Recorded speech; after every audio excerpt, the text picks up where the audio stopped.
Good morning, everyone. Come on. Good morning, that's better. All right, I'd like you all to please take a deep breath, get some good oxygen in your brain, set yourself ready because you're going to hear a lot of very important stuff this morning and your brain needs to be awake. Okay, let me introduce myself. I'm Darcy Immerman. I'm the Senior Vice President at Noresco, which is a demand-side company. And I serve on the governing board of IEEE Power and Energy Society. Around the conversation that came up yesterday, for those of you that heard The Economist, about the fact that in order to meet the goals of the energy transition, we need greater collaboration. So part of what we're going to talk about this morning, which I think is going to be very timely for all of you, regardless of where you are in your career, whether you're an early stage career, or you're mid-stage, or you're a queen-ager like I am, this would be important information for you to be able to take back to your colleagues. So I hope you enjoy this panel as much as I've enjoyed getting to know them. So with that, let's start with the premise of this conversation and set it up a little bit for everybody. I always have to have stats with me. So this is a diverse group of leaders that's really going to talk about the state and the potential for our transmission and distribution infrastructure. But to give a scale of the problem, just for those who may not be familiar, we have 200,000 miles of high voltage transmission lines just in the United States, 5.5 million miles of local distribution. That's operated by about 500 companies. The National Academy of Engineering ranks the grid as the greatest achievement of the 20th century. However, this is the 21st century, and we're 25% through it. So we have a power sector that generates nearly 25% of all emissions. So the time is critical. The impetus for us to be able to solve large problems is immediate. And we need thousands of miles of new transmission and distribution to balance the fluctuation of power gen with renewable resources, wind and solar, small-scale distribution resources, and electrification in the transportation sector. Everything from ships to cars to lightweight vehicles to planes. So the first question I'm going to ask this panel, and they'll introduce themselves a little bit as we go by. Their bios are all on your app, so we're not going to spend time on that. But the efforts to decarbonize and electrify revolve around our grid. Agreed? Yeah. So share with us one or two solutions we have and at least one breakthrough that we need. I'm going to ask Mike Case who is the National Business Line Executive at WSP USA, to start us off. All right, well, thank you, Darcy. So surprisingly, having met Darcy over the last couple of days, my career has followed a similar trajectory, and I don't think that's necessarily a bad thing. So it's really been great to get to know you. As Darcy said, I currently have the privilege of leading our energy business at WSP here in the US. So I oversee all of our engineering disciplines associated with transmission, distribution, renewables, power generation, and the like. And I started my career actually in conventional power generation as well as distributed generation. And I've done my fair share of interconnections and interconnect requests. And ultimately, when we look at the grid and what needs to be accomplished associated with all of the interconnects, the power generation, the renewables that we're talking about, the average queue last year, the average time for an energy project in the queue last year was 34 plus months relative to that interconnection request. So I think ultimately when we look at the grid, when we look at obviously interconnection of power generation into the grid, one solution that we have at our disposal is really supporting, coming together collectively under the interconnection reform to really look at holistically how we can approach and streamline this process. And it's really not to finger point. Obviously, we've got developers on stage, we've got utilities, we've got ISOs in the room. It's not to finger point, it's to collectively come together as an industry to understand where we can accomplish and streamline the process. Does it require more upfront engineering, more upfront certainty from the financial aspects associated with these projects before they go into the queue, more modeling, more system studies done upfront to support the review process on the back end by the system operators, really to help us get through this backlog, this bottleneck in the queue right now as well too. So again, it's collectively coming together, and what we can pull upfront in the development of these projects to support the back end, to support obviously getting through the interconnection requests and the queue right now in the industry. I think the second, solution that we have collectively right now at our disposal that we've been accomplishing is really coming together again collectively to understand the importance when we're talking about planning and permitting is stakeholder engagement and community outreach. So ultimately, from a permitting perspective, really pulling forward and understanding how to effectively communicate with the public, with the stakeholders involved to get these projects approved. Ultimately, again, without the approvals in place, those are also hurdles that we're challenged with in those interconnect requests. Recently, WSP, with the support of the Harris Poll, conducted a survey relative to the public perception of the energy transition and ultimately where the public sees it. And astounding, 3 out of 4 people understand the importance and the need for our energy transition and the future of our energy grid. But surprisingly, more a percentage want to learn more about the grid, want to learn more about the project. So ultimately, I think collectively pulling that forward relative to the stakeholder engagement, the community outreach, and informing the public, the stakeholders involved in this process is key to our success as well too. So both from the engineering and the permitting perspective, where can we pull these forward? Where can we gain the support collectively across the board for our industry? I think when we look at the breakthrough that we need is ultimately maybe somewhat reminiscent. I talked about us all coming together collectively as an industry across the engineering, the constructors, the utilities, the system operators, to really look at this more holistically. And it may be reminiscent of, really the 1941 victory plan that the U.S. military pulled together to effectively build a U.S. Army almost overnight. When we talk about supply chain logistics, we talk about mobilization of resources to really come together to pull what will be the greatest accomplishment of the 21st century in this energy transition. So ultimately, I think the question and the breakthrough that we need to ask ourselves is how do we come together to create our own victory plan? Yeah, I think that's right on. And I always say that the whole community engagement structure changed since COVID, because people can go to a community outreach meeting from their couch. Mm-hmm. So they could be wearing their bunny slippers and raising their hand saying, not in my backyard, or I support it totally. So that part of the business changed literally overnight. It did. Dramatically. Yeah. And we've had to adapt, we have to accommodate, and it really does allow, for that additional input. Yeah, absolutely. Thank you. Let me introduce Anthony Allard, who is the EVP of North America at Hitachi Energy, and get your take on the same question, if you would, Anthony. Yes, thank you. Thank you, Darcy. So again, my name is Anthony Allard. I have the privilege to be the head of Hitachi Energy for North America. Hitachi Energy, for those of you who are not familiar with it, is a technology company with a grid technology leader at a global level. So in terms of your question, Darcy, I'm going to take a technology angle in my answer. So the first one, I'm going to highlight 2 technology that we have today that we just need to deploy at scale. The first one is HVDC. This is a well-known technology and well-established technology. Actually, this year in 2024, we will celebrate the 17th anniversary of that technology, and we are privileged at Hitachi Energy to have pioneered that technology 17 years ago. So we know it works, right? So right now, what's very encouraging is that around the world, we see an acceleration in the deployment of HVDC transmission lines, whether it's in Asia, in Europe, and here in the US in particular. And if we zoom into the US, there are a couple of reasons why we see an acceleration in investment in HVDC, and one of them is because of the acceleration in deployment of renewable. And we know that renewable, usually the wind and solar resources are not located where the load is, so we need to transmit those electrons over a very long distance, and HVDC is a technology that offers a couple of advantages. Number one, it is very efficient, very low loss.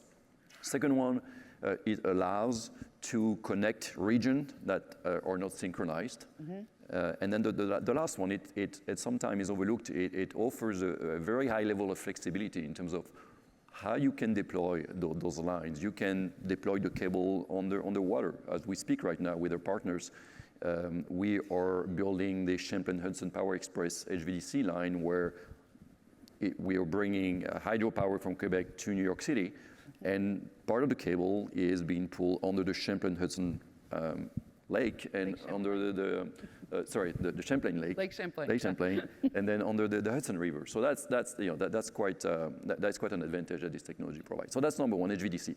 The second piece I want to highlight also is we see right now an acceleration in investment in deployment of assets, but we want to make sure also as part of this energy transition that those assets that we are deploying are sustainable themselves, right? So we know our industry has been using now for years SF6 for technology reason, but we know we need to move away from that. And some states, like here in California, are taking some regulatory steps. So the industry is doing its job, investing and innovating. So I think we are very encouraged to see here deployment and acceleration in deployment in SF6 technology. We as Hitachi Energy, last year we delivered to Eversource, or a partner Eversource in the Northeast, the first SF6 420 kV breaker. Now this fast forward, this solution has been now energized since last year, and now fast forward, we are really encouraged to see that now we've received more than 100 orders for this type of SF6 technology. So we are really, to be very transparent, we are very surprised by the speed at which this new technology is being adopted, and very, very encouraged by that. So that's the two technology that exist. And then to conclude on the technology side, I think where do we need to see a major breakthrough? Lately, I've been to conference, and it sounds like you're not allowed to talk without talking about AI. So I'm going to talk about AI. But we really need to see a breakthrough in AI. I mean, we're starting to see some application, for example, vegetation management that use satellite images to automatically make recommendation in terms of sending your crew here and there because there is a risk. So we start to see some of those applications using AI. But what we are going to see as we digitalize the grid, which we need to make sure that our grid is efficient, reliable, resilient, we are going to need to increase the amount of data that we use to measure, to control. And that's where that explosion of data is going to lead us to find ways to digest the data, to analyze the data, to make automatic in real time recommendations. So that's where AI comes in, and that's where we need to see a breakthrough. Excellent, very good. I want to introduce now Fermín Fontanes, who is the Executive Director at Puerto Rico Public-Private Partnerships Authority. For those of you that hear P3 thrown around so much, that's exactly what it is. So write that down, you learned something today. And I asked him here specifically because if you were at the conversation yesterday with The Economist, he talked about this disparity on investment and how we're going to actually get to the point where we can manage this so that it doesn't harm individuals. And part of that conversation is around, you know, who's doing what and how are they managing it, both financially and technically. So I asked Fermín here to talk about that as far as breakthroughs and what we're doing right. Thank you, Darcy. So as Darcy said, I'm the Executive Director of the Puerto Rico Public-Private Partnerships Authority. It's I would say a procurement firm for the government of Puerto Rico when it comes to P3s. And in particular, we have been in charge of the energy transformation in Puerto Rico, essentially moving from a vertically integrated, self-regulated monopoly into private entities running the electric utilities. So we first did a P3 for the transmission and distribution system, and then we did a P3 for the generation, and now all of the energy system is being operated by private entities. So I think that's to give you some context of where we are.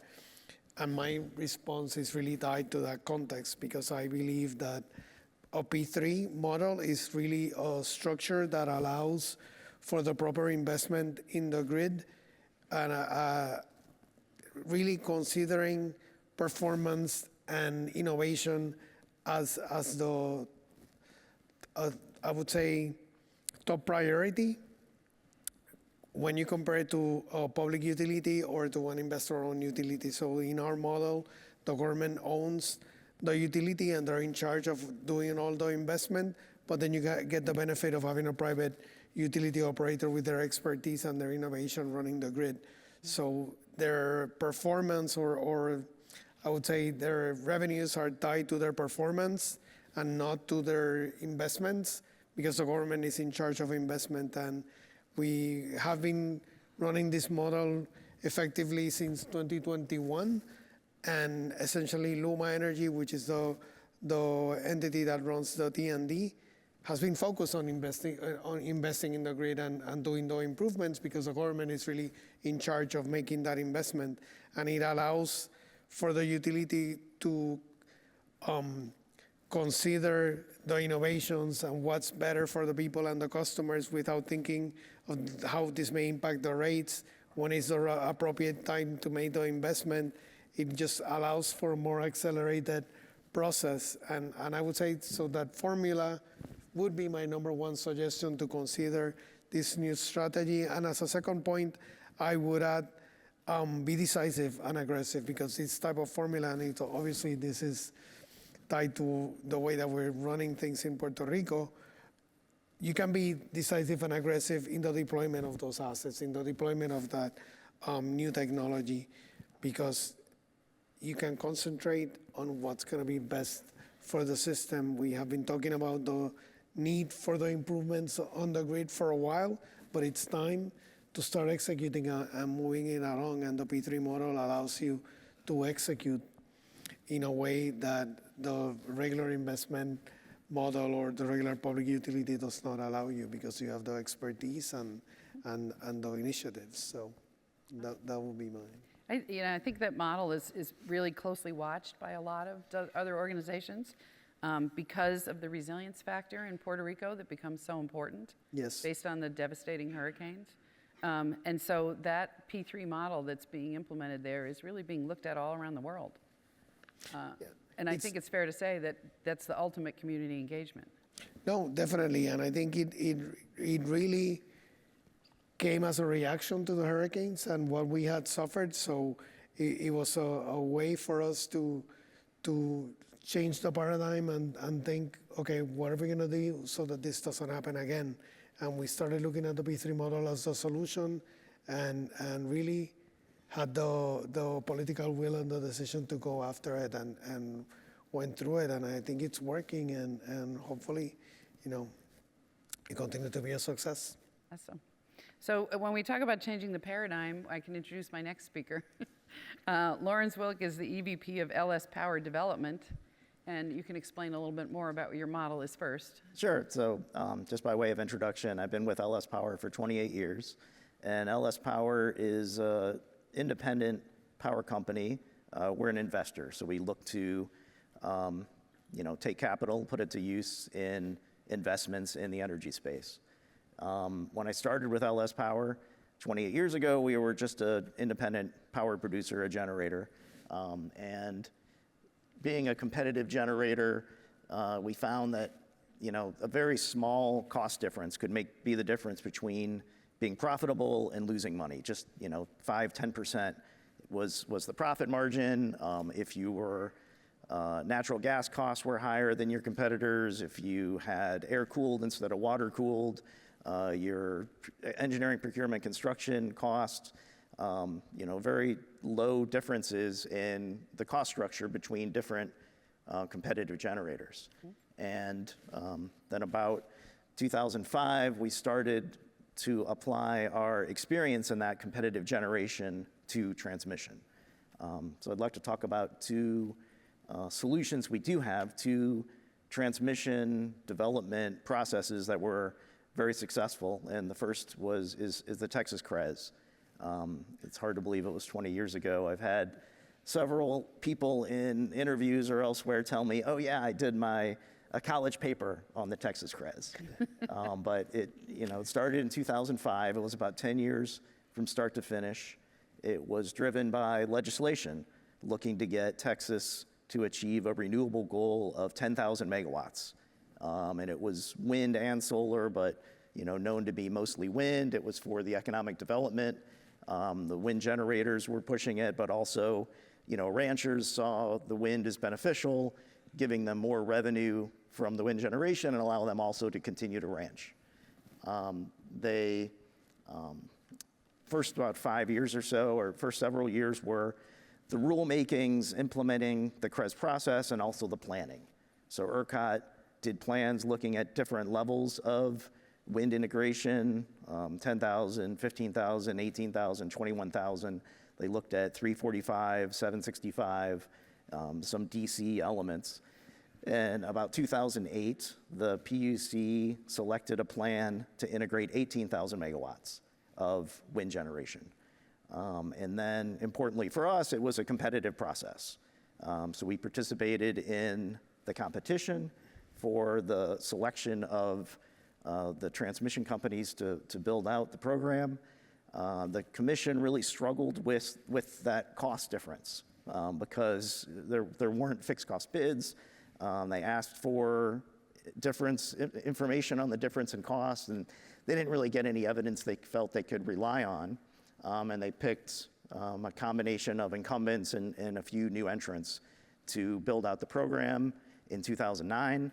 And then by 2013, in just 4 years, all of the permitting, the engineering, the right-of-way acquisition, the engineering, the construction, the commissioning of 3,500 miles of transmission at a cost about $7 billion was done.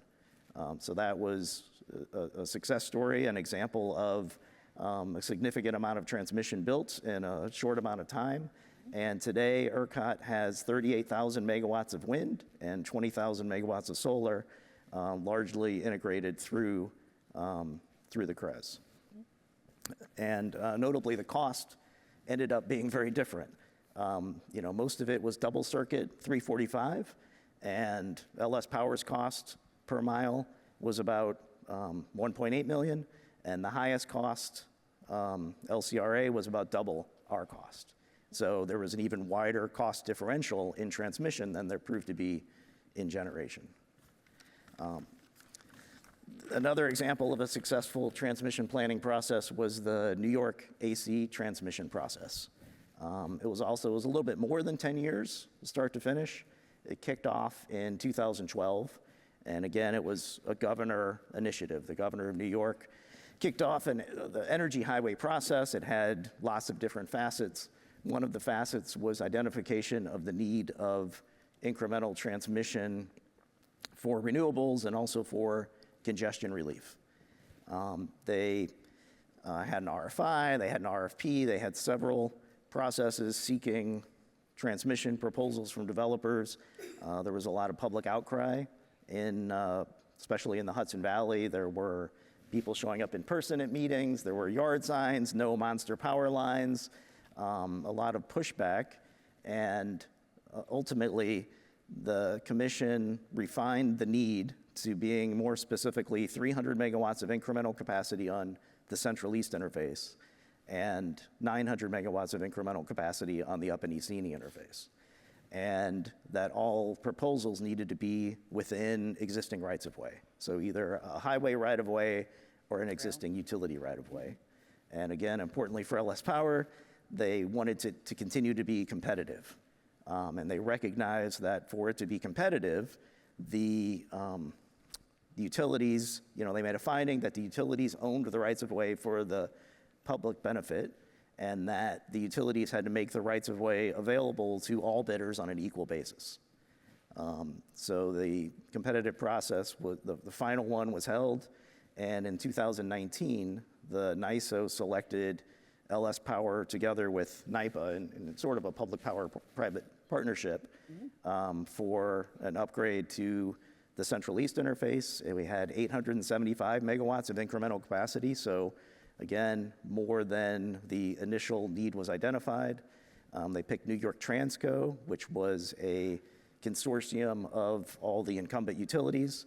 For the Up and East Eney, they created about 1,800 megawatts, about double what was initially identified, and it was all within existing rights-of-way. So it all required removal of either existing 230 kV lines or existing 115 kV lines, and replacement of, for Central East, double circuit 345, for Up and East Eney, 345 on one side, 115 kV double circuit within that right of way. The cost was about 1.2 billion, and it was all completed and placed in service the end of last year. So when we talk about breakthroughs, I go back to that ruling that the right-of-way is in the public benefit. California gets a lot of press around how aggressive they're being in the energy transition, but New York State has done some pretty amazing things as well that many of us have worked on those projects. So is there any other breakthrough that comes with that? So both of those examples had the luxury of being within a single state. It was just in Texas, just in New York. Really think the breakthrough we need is to have multiple states working together to have an initiative that can be more than just within a single state. Yeah, absolutely. So going back to my premise that we're 25% of our way into the century, we've got a 20-year project that we can point to, right? We've got HVDC that now is 70 years old. That was surprising. And yet Mike is waiting 34 months for an interconnect, and I just got an order for 41 months for a transformer. So we still have some significant supply chain issues. So based on what all of you covered, do any of you want to add something that we didn't talk about as far as that needed breakthrough? Please, Anthony. Planning, to your point. Planning. Just the timeline that you gave. We need much better planning. We don't have in the U.S., but we see that in other parts of the world, like in Europe. We need a national grid plan for the U.S. Until we have that, we won't be able to anticipate with a 15 years look ahead in terms of what do we need in terms of development, what do we need in terms of supply chain. And we know you gave examples of 10 years project development. The Champlain Hudson Power Express project I mentioned was also more than 10 years in the making. So we really need to get that national plan. But after that, the next step is, okay, great, we have a plan, but then now who's going to execute? So then we need to have the right signal in the market to make sure that capital is attracted towards those plans and to develop those projects. So we still have to see that happening. I would just add as well, too, I think from the perspective of, kind of the interconnection reform, the permitting reform, we're seeing some movement on that, but it really is that cooperation between the federal, the state, and the local. We mentioned that earlier relative to, the states coming together, that national plan, the interconnectivity, the interoperability, the standardization of, how do we look at this more holistically across the whole country. Obviously, there's been some movement with the DOE relative to some of the national transmission planning need studies, the interconnect freeways of that we really need to continue to build off of and leverage how we can really holistically take a look at this, as you said, to really plan for that next 10 to 15 years to achieve these tremendous goals that we have out in front of us. Yeah, I think I have a different view. I think one of the big hurdles for transmission development and construction is cost allocation. So in CREZ, surprisingly, cost allocation wasn't really an issue. It was understood this is going to be ERCOT transmission. It's going to be socialized the same way as all transmission in ERCOT on a cost per megawatt usage throughout the footprint. In the AC transmission process, cost allocation was a little bit of an issue. There was some disputes amongst the different utilities, upstate and downstate, and the commission determined 75% would be beneficiary, 25% on a load ratio share, which would put about 95% to the downstate customers who benefited the most. But there's not a cost allocation that's widely accepted, especially for interregional projects out in the West. I think some sort of, standard cost allocation would get a lot of needed transmission be able to be planned and move forward. At the very least, the guidelines coming at some level so that they can at least react to it, rather than build it from the ground up, which seems to be happening on a state-by-state basis.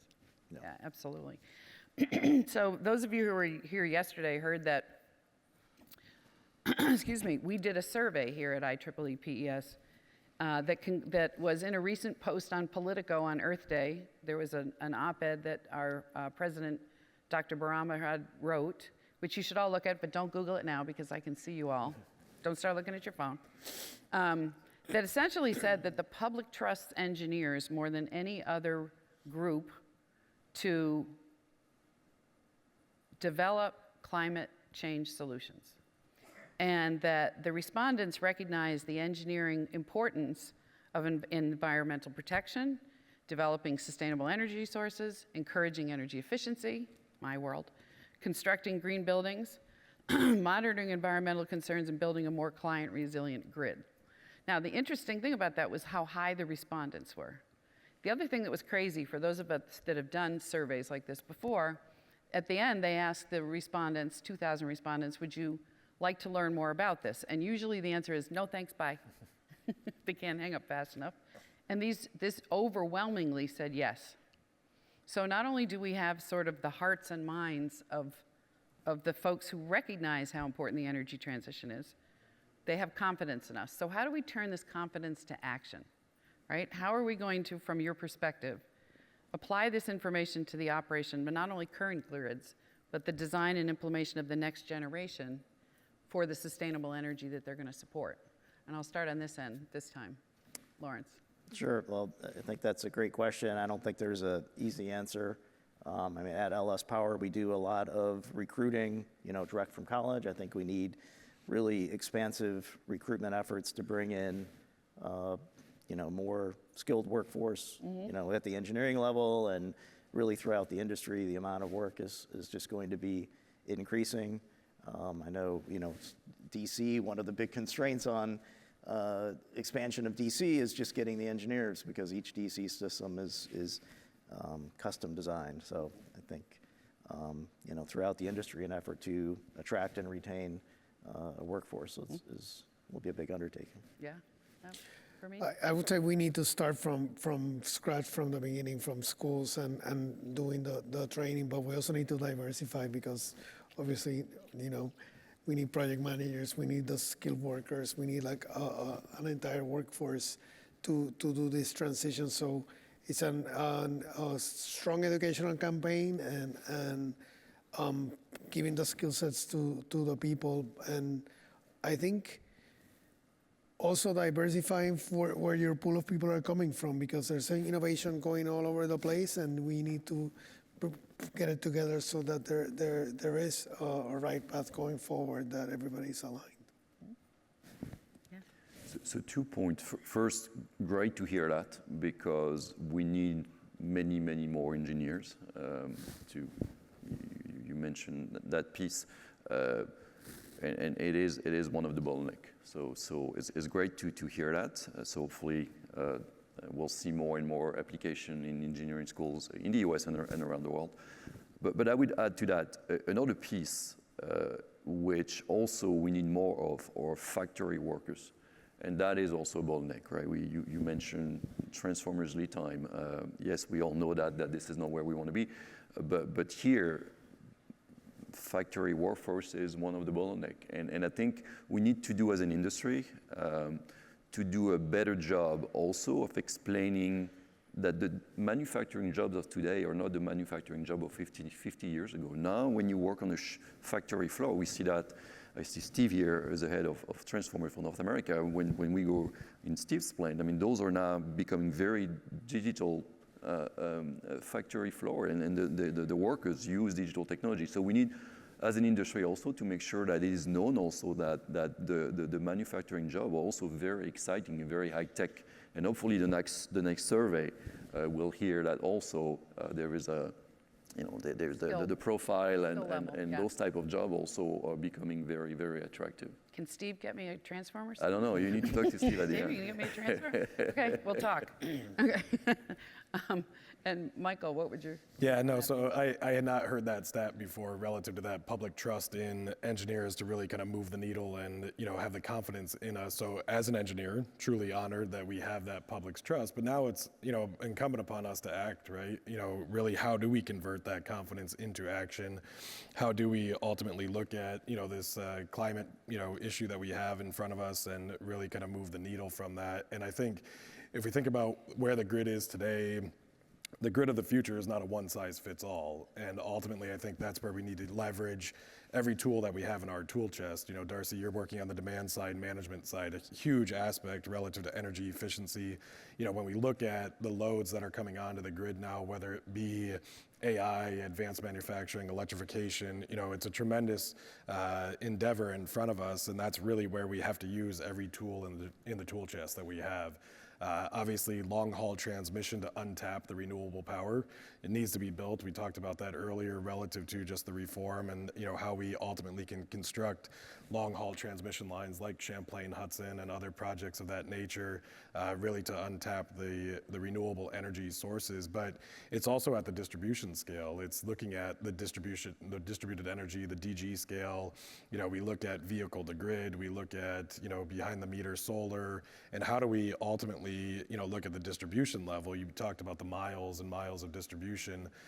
Historically, from a distribution perspective, that's been, from an engineering perspective, almost commoditized because it's standard, right? It's poles, it's wires. When we look about the distribution grid of the future and the interconnectivity of all of these systems to operate efficiently, it's going to become much more detailed. It's going to require a lot more engineering, and it's building upon that public's trust. And I think going back to the trust and that, like when you said they click the phone, we've heard the same thing. They want to learn more about what this means, and I think that's where we need to educate what we're using relative to all of those tools in our tool chest.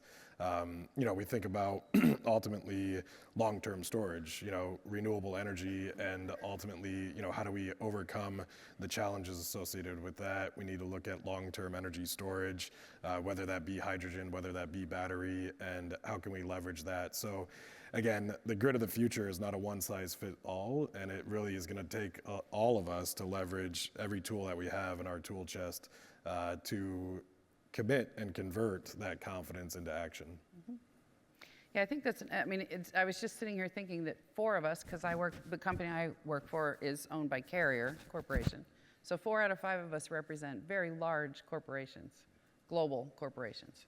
And yet we talk a lot about collaboration. How are we going to manage that competitive nature of the way that we are and that we keep our employees obviously employed and moving forward in the transition, and this spirit of collaboration? Is it places like IEEE, PES where that will happen? What's your think on? How do we? You can't force collaboration. People have to buy into it. Well, So how do you think about that, Mike? Yeah, you just mentioned, right? How can you get a transformer faster, right? Well, how can we get resources? Yeah, Steve. How do we're all competing for the same resources as well, too. So, I know the panel here mentioned, engineers and the training associated with those and, the skill set. We're all competing for the same skill set. You go back to that interconnect request, there's still, engineers that need to review those on the system operator side, the utility side, the consultants who are putting it together. So I do think it kind of falls back to, how can we leverage organizations like IEEE to really kind of instill in the future of our engineers and the skills that we need so that we're not competing, against each other relative to that, and that we are collectively looking holistically at this approach. Anthony? Yes, so a couple of answers. Partnership is essential right now. We given the mountain in front of us that we need to climb, we cannot do it alone. And I think we've seen a lot of progress when it comes to partnership over the last couple of years. So for example, on our end, just maybe a little bit of background on what we've done, we used to be delivering project as EPCs. And a couple of years ago, we decided, okay, now we're going to stop doing that for a number of reasons. And part of the reason why we did that was, okay, the construction is not a core business, right? So when it comes to scaling, we don't have the knowledge, the capability to really scale. So let us refocus on engineering and procurement and manufacturing of the equipment. That's what we know how to do well and how to scale. So now we partner with very large construction company who have the capability to scale. So that's why I think partnership today is essential, so that we all focus on what we can do well, what we can scale very quickly, and then together make it happen. I think we really need to have that in mind instead of trying to do everything. Let's focus on what we can scale, because we need scale and speed right now. Yeah. Yeah, I always say that if I was the Blues Brothers, I would have speed and scale tattooed on my wrists and my hands, because I say it all day long. Fareen, I'm going to come back to you as the client, but Lawrence, you want to jump in on I that? think it's a little bit of a false dichotomy or false assumption that collaborating and competition are mutually exclusive. I mean, we're certainly in the camp of competitive with respect to transmission. Maybe an analogy is in the generation where there are competitive markets, you know, generators still collaborate. They have industry organizations. They, when interests are aligned, are, you know, advocating before regulatory agencies and certainly collaborating to make sure the markets remain competitive. I think the same goes for transmission. I mean, we collaborate with utilities. We have many joint projects in the planning process. We're collaborating with other utilities and with the RTOs to try to help identify solutions. And so I think I agree, collaboration is key to success in the industry. Yeah, and for me, as the client, who we all try to help out with your initiatives and your focus, how do you look at that competitive versus collaborative?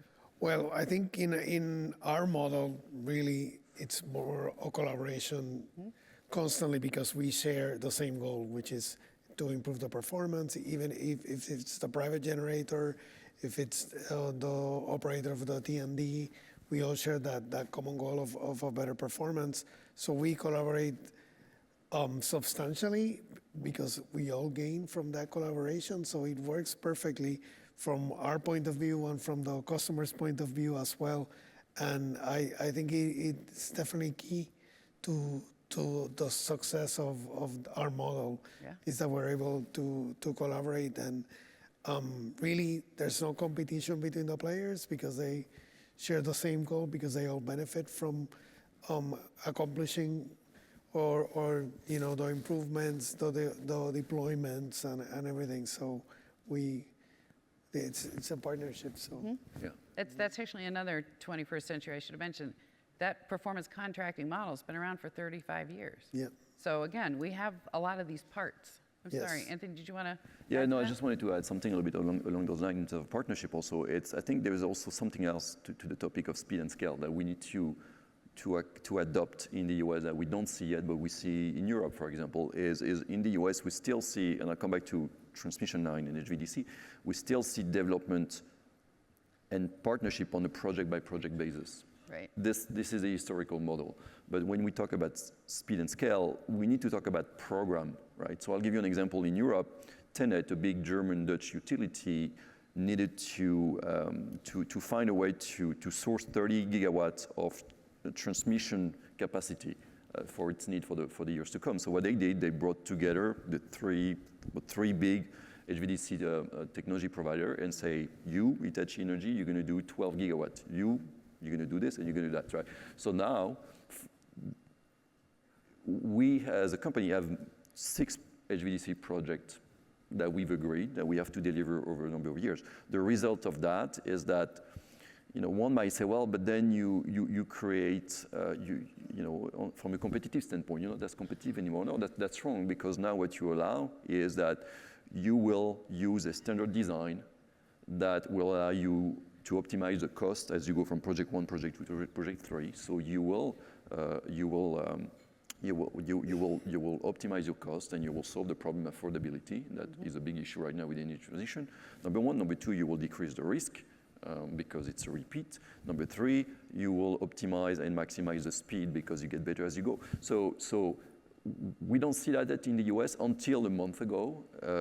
We announced with Grid United, a grid developer in the US, that we are going to work together on 2 projects. That's the first time and we made a press release with that purpose in mind to show the example in the US that that's the direction we need to go. We need to stop doing it project by project. We need to do it at the program level, and that will allow us to standardize and go faster and cheaper. So that's you know, along the line of partnership. I think that's a different type of business model that we really need to see more of in the US.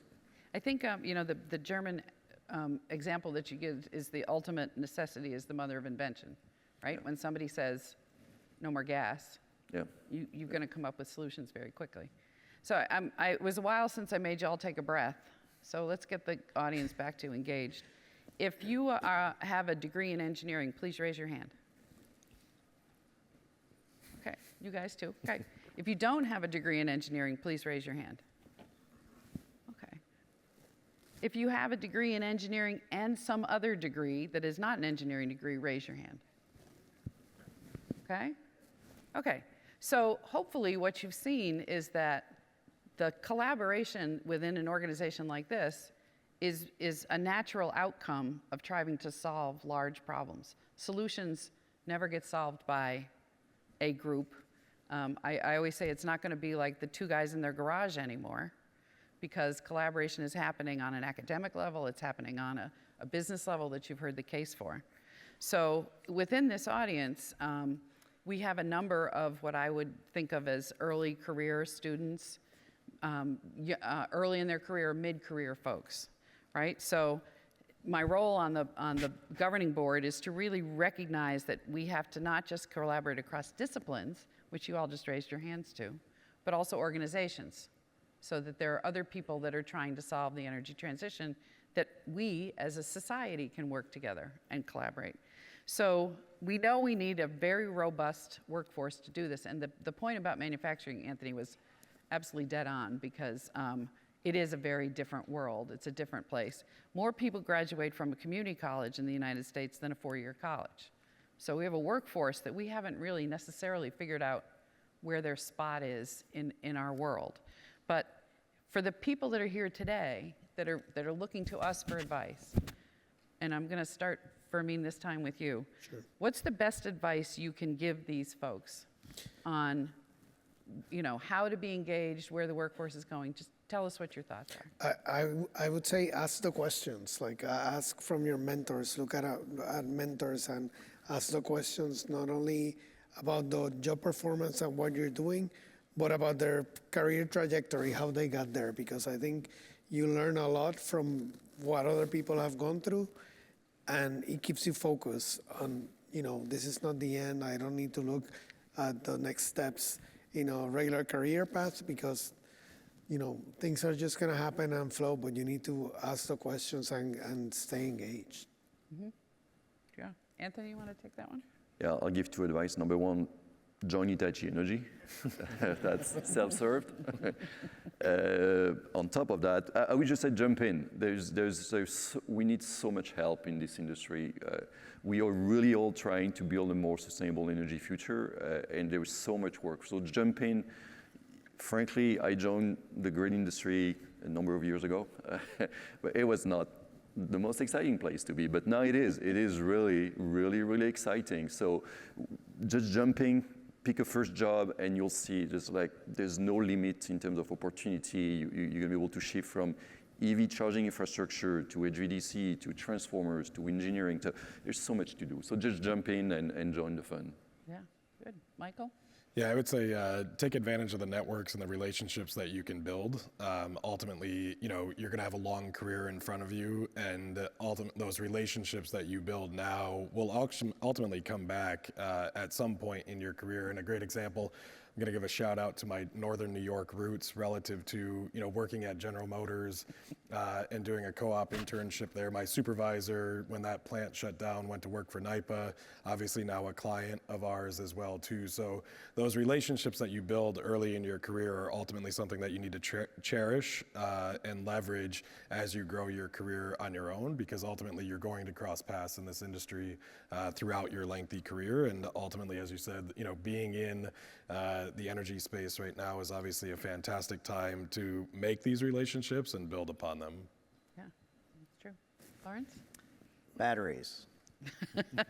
That's that Woody Allen movie, right? Right. Well, The Graduate, right? The Graduate. It was plastics. That's what they had. Plastics. I think, transmission is going to help solve the kind of where problem of where new generation is integrating to the grid and delivering it to load. But I think there's also a big when problem, especially with the intermittent renewables. I think the storage is just at the beginning of what will be a very large industry for kind of the energy transition. Yeah, absolutely. I would add my own, which is raise your hand, very much what others were advocating. But that I think Joe, when he kicked us off yesterday, was talking about the importance of your network.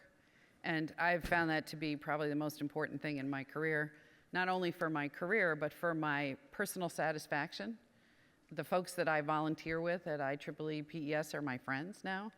They were colleagues first, and now they're friends. And friends will support you through your entire career. It's the only thing I can suggest. I'm going to throw an extra one at you I didn't warn you about. But it's just because sitting here listening to you, and I was having this conversation. I started my journey here in Women in Power, and then I was the chairman of the Executive Advisory Council here.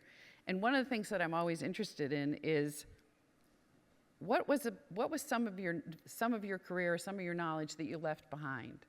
That you said, I don't have to do that necessarily anymore, or I don't want to do that anymore, and why was that? It's a hard one, right? Yes. And I'm asking this question for the right reason. So we all have opportunities. The world is moving very fast in our business now, which wasn't the case before. And in order for you to leap forward to something new, very often you have to leave something behind. So can you give an example of, other than not working for GM anymore in a plant in upstate New York, Mike? I don't know if it's not necessarily something that I've left behind, but I think it's just, in the time that we live in right now, that being confident in the decisions that you make ultimately, I think, are key to success, right? We can, as engineers, we tend to overcomplicate things. We tend to think about it. We optioneer, 1,000 different ways till Sunday. And I think just being confident in the decisions that we make for our future is something that I think is going to be instrumental moving forward. So I think, maybe something that I've left behind, to kind of put it into that context is, not second guessing, not optioneering, not, trying to overthink and just be more direct, making decisions ultimately so that we can create this path forward. Mm-hmm. Awesome. Anybody else want to jump in? I'll say. That was a tough sorry. curveball, by the way. Yes. I know, thanks. Thank you. That's why they asked me to do this. No, I'd say kind of along your lines. Stop. We are engineers. We love to make it special, and not, let's stop that. Let's focus on scale and speed. Let's not shoot for perfect. Let's shoot for something that's going to be great, that's going to serve our needs for the 50 years to come. But we're going to go much faster, and we're going to be more efficient, cost-wise, time-wise, risk-wise, etc. For me? So I'm an attorney, so I would say stop thinking like an attorney all the time and trying to be more focused on the execution of what you're trying to do, Yeah. and be more goal-oriented, and that's what I left behind. Yeah. Sure. Lawrence? Yeah, No, you're doing it all? Doing it all and then more. Okay, so I had everybody take a breath. So if everybody, we're going to transition this panel shortly. So just stay here because the next one's coming right up. But in the meantime, can everybody stand up? Right? You can do this. You guys don't have, no, you don't have to. You're good. I can. Stand up, right? And thank my panel with a standing ovation.